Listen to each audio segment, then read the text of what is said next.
Alors, je me suis reprise à plusieurs fois pour exprimer ma souffrance. Pourquoi la pudeur, la peur de me replonger dans le drame? Non. En fait, je n'avais pas les mots pour m'exprimer et surtout me faire comprendre. N'est-ce pas, Bénédicte, comme c'est difficile d'exprimer sa souffrance. C'est très difficile, effectivement, d'exprimer la souffrance par des mots, sans l'aide de cris, de pleurs, de gestes ou de prédispositions artistiques.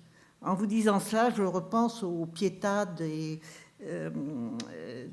sculpteurs et peintres italiens de la Renaissance qui expriment très très bien la souffrance, en particulier la souffrance de la mère de Jésus.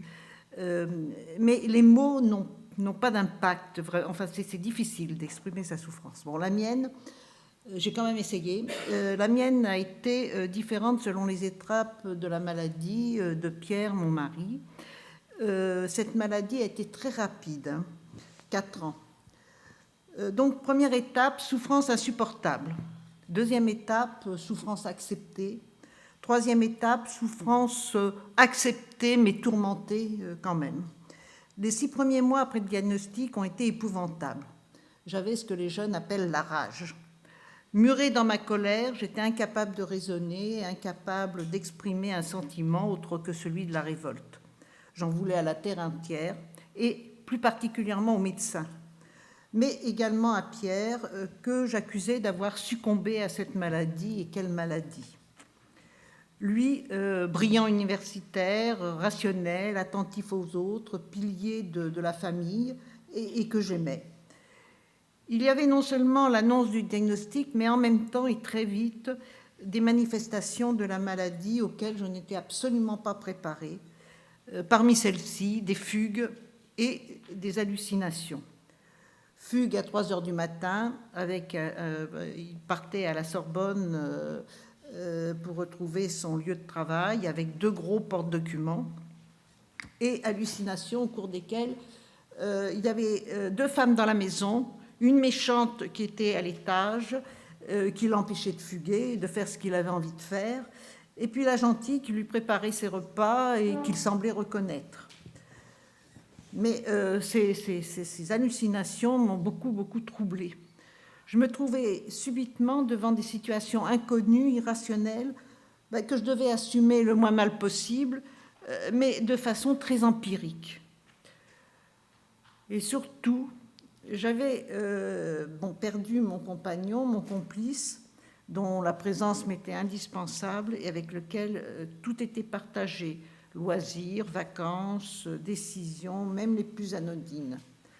Or, j'avais perdu cet homme et je retrouvais un autre homme, aux facultés intellectuelles amoindries,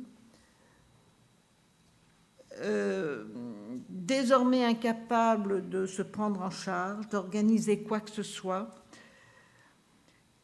indifférent aux autres et buté parfois, ce qui était le contraire de son caractère. Il était devenu vraiment le contraire de l'homme que j'avais aimé pendant 50 ans.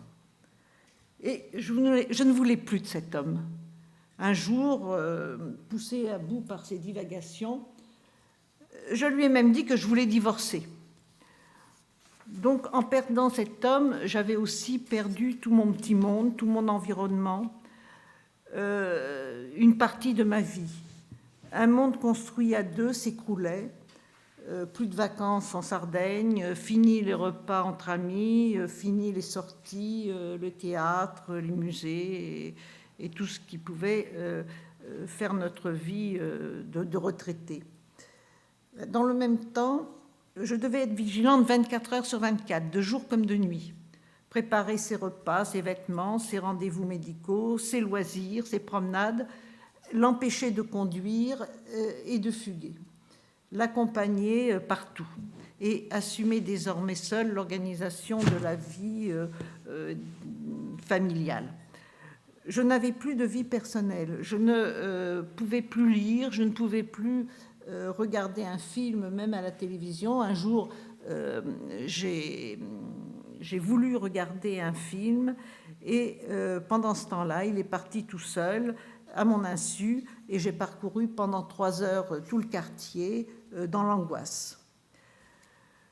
Ne pas manger, ne pas dormir, être toujours super active ne me dérangeait pas. Mais je voulais retrouver ma liberté, du moins un tout petit peu de ma liberté et de temps en temps.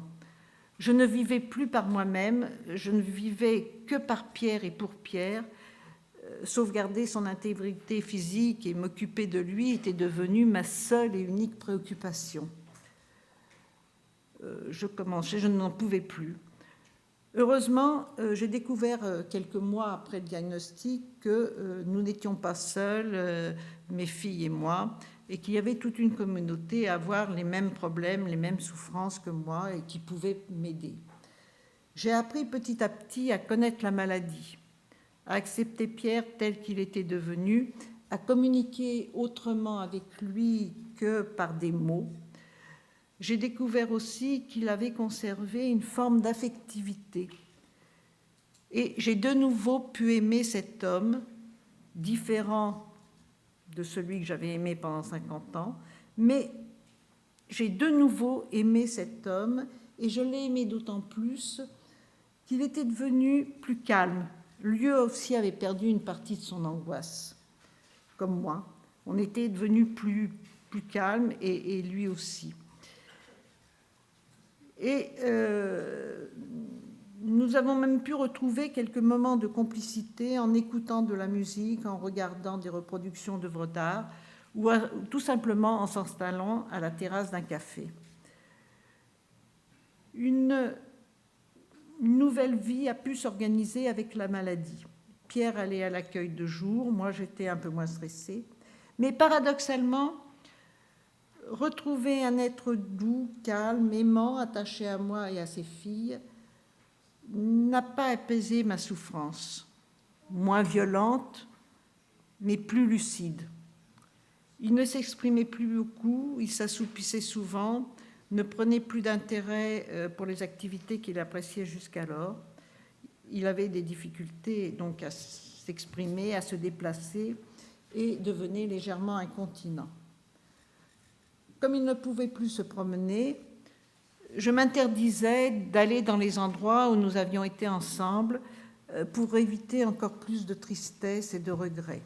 Et quand je passais devant l'accueil de jour, où il était dans la journée, je m'accusais de l'y avoir abandonné, de l'avoir laissé tout seul, alors qu'il était bien entouré, mais j'avais ce sentiment déjà de culpabilité et de tristesse, bien sûr. Au bout de 2 ans, l'incontinence de Pierre s'est aggravée. Et je n'ai pas supporté cette dégradation physique avec toutes ses conséquences. Elle a été pire pour moi que sa dégradation intellectuelle. J'avais l'impression qu'elle dégradait notre amour. Et la fatigue physique s'étant ajoutée à la fatigue psychologique, j'ai dû accompagner Pierre en EHPAD. Nouvelle épreuve, angoisse de l'éloigner du domicile où nous avions vécu 40 ans et qu'il aimait, angoisse de l'éloigner de moi, de le laisser dans des mains étrangères.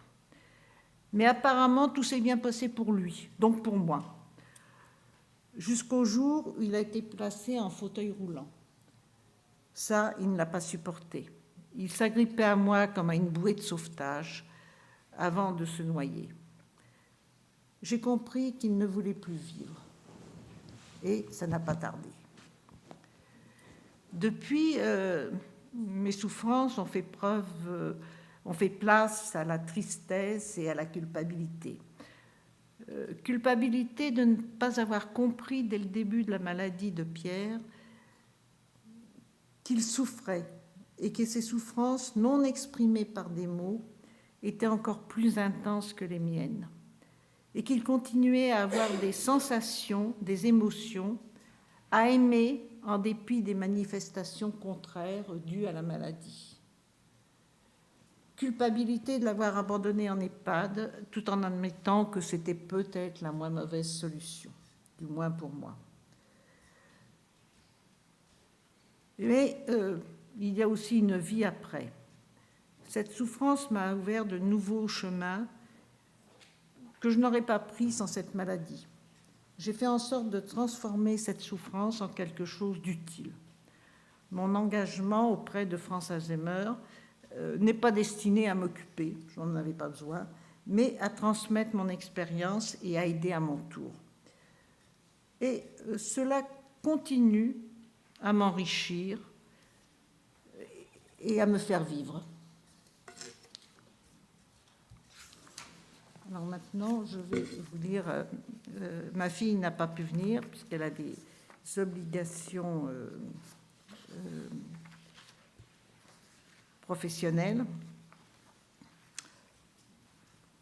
Il y a certaines souffrances qui sont d'autant plus douloureuses qu'aux yeux des autres, elles ne sont pas vraiment légitimes. Il est normal de perdre ses parents, c'est dans l'ordre des choses. De même, il n'est surprenant pour personne qu'un vieux monsieur soit atteint de sénilité.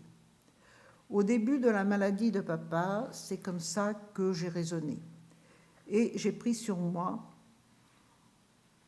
Je n'en parlais que de façon factuelle. Papa a du mal à lire, papa prend les aides soignantes pour ses étudiantes, puis papa devient incontinent. On a été obligé de le placer. Papa est en chaise roulante. Papa est parti. Fin de l'histoire. Mais derrière ces constatations cliniques, il y a une personne. Sa présence lui perdure malgré la maladie. Un amour infini aussi, et l'étincelle du regard qui se refuse à s'éteindre, un corps desséché, rabougri, un enfant qui tient la main parce qu'il a peur de mourir. Une détresse éperdue chez un homme qui ne comprend pas ce qui se passe. Ce qui a été déterminant, c'est que j'ai vu que papa était triste. Et j'ai essayé d'alléger ce chagrin, de rentrer dans cette bulle de souffrance physique, lui, qu'il n'avait plus, puisque lui n'avait plus la possibilité d'en sortir. Il me semble que pour accompagner un malade, il faut accepter de se mettre les mains dans le cambouis. On ne s'en sort pas en lui tapotant poliment la main avec un sourire forcé. Il a besoin qu'on le touche pour être sûr qu'il ne dégoûte pas les autres. Il a besoin qu'on lui parle les yeux dans les yeux et qu'on lui dise qu'on est là et qu'on l'aime. Papa était quelqu'un d'assez retenu. Je savais ses sentiments pour moi, mais il ne les exprimait ni en gestes ni en mots.